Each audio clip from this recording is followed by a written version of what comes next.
तो ये कहानी एक ऐसे लड़के की है जिसके पास खास किस्म की पावर्स थी। इसका नाम डोंगसू था। वो अपना ही गाना कंपोज किया हुआ जो उसने खुद बनाया था गुनगुनाता हुआ बस स्टेशन पर जा रहा था। तभी कुछ लोग आते हैं और उसको उठाकर ले जाते हैं। ये दरअसल लोगों को अगवा करके उनके जिस्म के हिस्सों को बेचा करते थे। वो डोंगसू को उठाकर एक डॉक्टर के पास ले आए थे, जहाँ पर वो डॉक्टर सर्जन उसके जिस्म के सभी हिस्सों को निकाल लेता है। डोंगसू तकरीबन मर चुका था, मगर हैरानी वाली बात ये थी फिर भी वो ये सब करता हुआ डॉक्टर को देख रहा था। डॉक्टर ने उसकी दोनों आंखें निकालकर ट्रे में रख दी थी और खुद फोन पर बात करने चला जाता है। उधर ही हम देख पाते हैं डोंगसू के जिस्म से कुछ अजीब से टेंटिकल्स बाहर आते हैं और उसका सारा जिस्म ठीक होने लगता है। डॉक्टर उसे देखकर बहुत ज्यादा डर गया था, क्योंकि डोंगसू ने खुद ही अपनी आँख को उठाकर लगा लिया था। जैसे ही वो अपनी दूसरी आँख को वहाँ पर ढूंढता है, डॉक्टर वहाँ पर गुंडों को बुला लेता है, जिससे अब डोंगसू वहाँ से भाग गया था। फिर कुछ दिन बाद उसी शहर में एक हादसा होता है। एक बहुत ही खूबसूरत औरत की मूर्ति को किसी ने सड़क के बीचों बीच लाकर रख दिया था। सब लोग उसकी तरफ देख रहे थे क्योंकि वो बहुत ज्यादा खूबसूरत थी। जैसे ही सब उसकी तस्वीरें लेने लगते हैं तो उस मूर्ति से खून टपक रहा था। यहाँ पर पता चलता है कि वो कोई मूर्ति नहीं थी, बल्कि जीता जागता एक इंसान था जिसको मूर्ति बना दिया गया था। आहिस्ता आहिस्ता ये खबर हर जगह पर फैल जाती है। वहाँ पर पुलिस भी आ गई थी। इंस्पेक्टर बहुत देर तक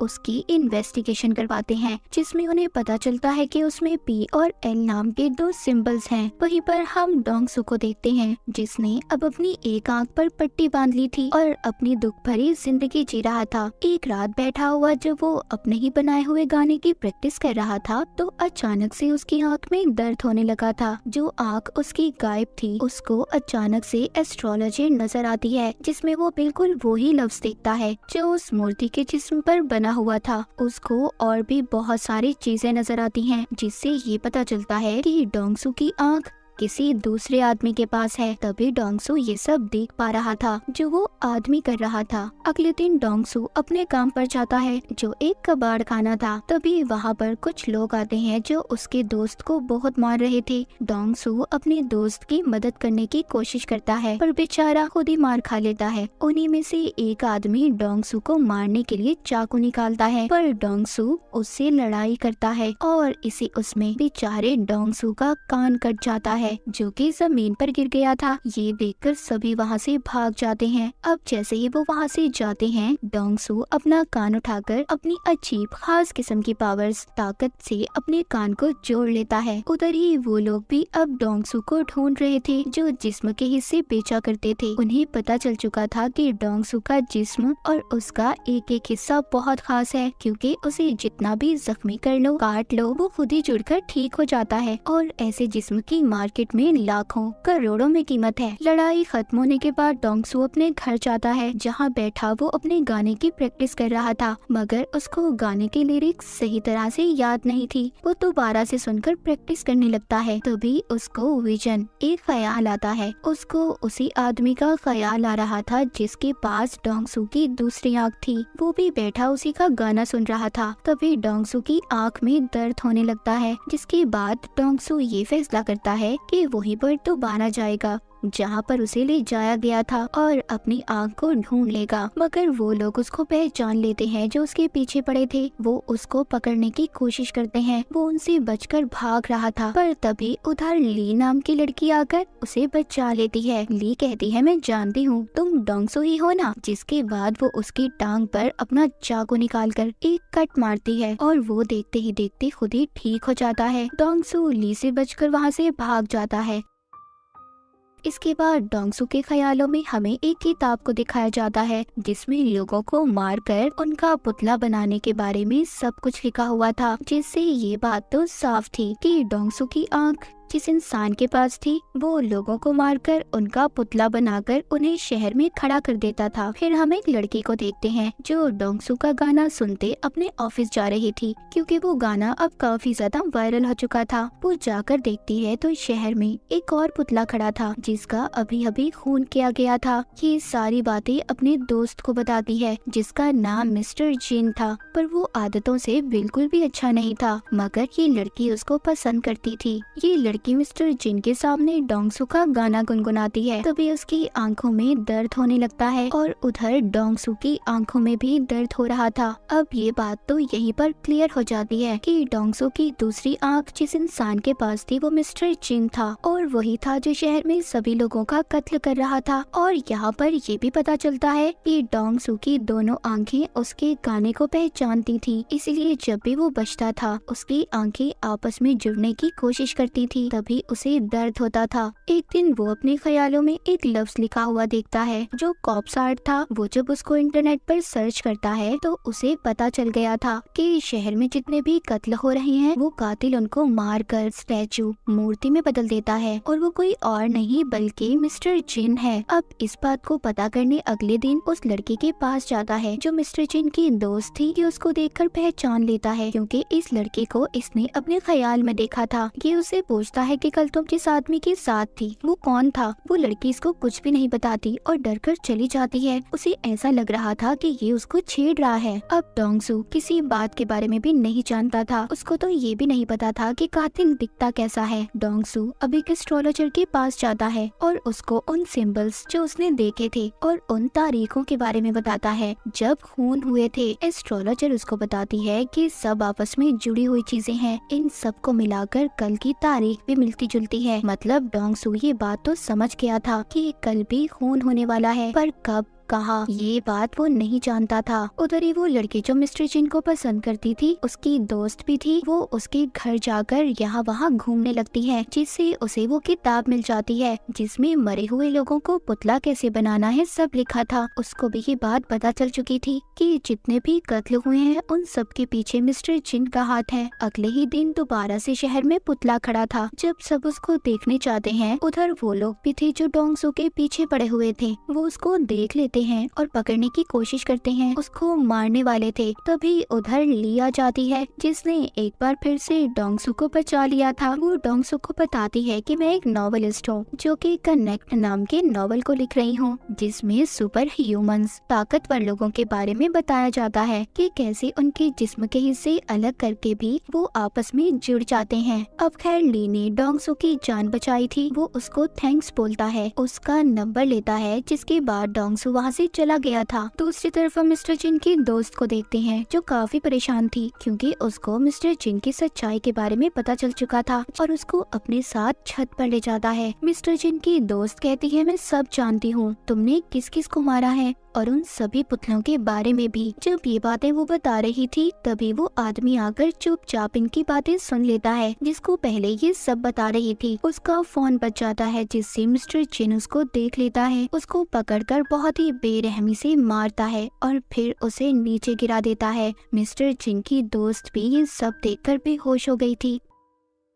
तभी उसका फोन बजता है जिसमें उसने डोंगसू के गाने की रिंगटोन को सेट किया हुआ था। जब उसका गाना बजता है तो तभी डोंगसू की आंख में दर्द होता है और मिस्टर जिन की भी। इससे अब डोंगसू को ख्याल आता है और वो सब देख लेता है कि मिस्टर जिन ने दो लोगों को बहुत ही बेरहमी से मार दिया है। ये देखकर डोंगसू मिस्टर जिन के ऑफिस में आ गया था। वहाँ पर भी सबको कत्ल के बारे में पता चल चुका था। हर तरफ एक भगदड़ मच जाती है। वहाँ पर पुलिस भी आ चुकी थी। डोंगसू ने मिस्टर जिन का कोट देख लिया था, इसीलिए वो उसका पीछा करते बाथरूम तक जाता है, मगर उसने उसका चेहरा अभी भी नहीं देखा था। पुलिस आकर डोंगसू को पकड़ लेती है। उन्हें ऐसा लग रहा था कि डोंगसू ने ही कत्ल किया है। डोंगसू सबसे कहता है देखो मैंने कत्ल नहीं किया, कातिल तो बाथरूम में है। पर कोई भी डोंगसू की बातों पर यकीन नहीं करता। लेकिन ली उसको हम कैसे भूल सकते हैं। वो एक बार फिर आकर डोंगसू को बचा लेती है। उधर ही ऑफिस में मिस्टर जिन जो काफी परेशान था क्योंकि वो सोच रहा था कि छत पर तो हम तीनों के सिवा कोई नहीं था। जब वो बैठा डोंगसू का गाना सुन रहा था तभी उसकी आंख में दर्द होता है। अब उसको समझ आ चुकी थी कि सारे फसाद की जड़ उसकी ही आंख है जो ट्रांसप्लांट की गई है, यानी कि जो उसने लगवाई थी। इसका मतलब ये था कि जिसके पास दूसरी आंख है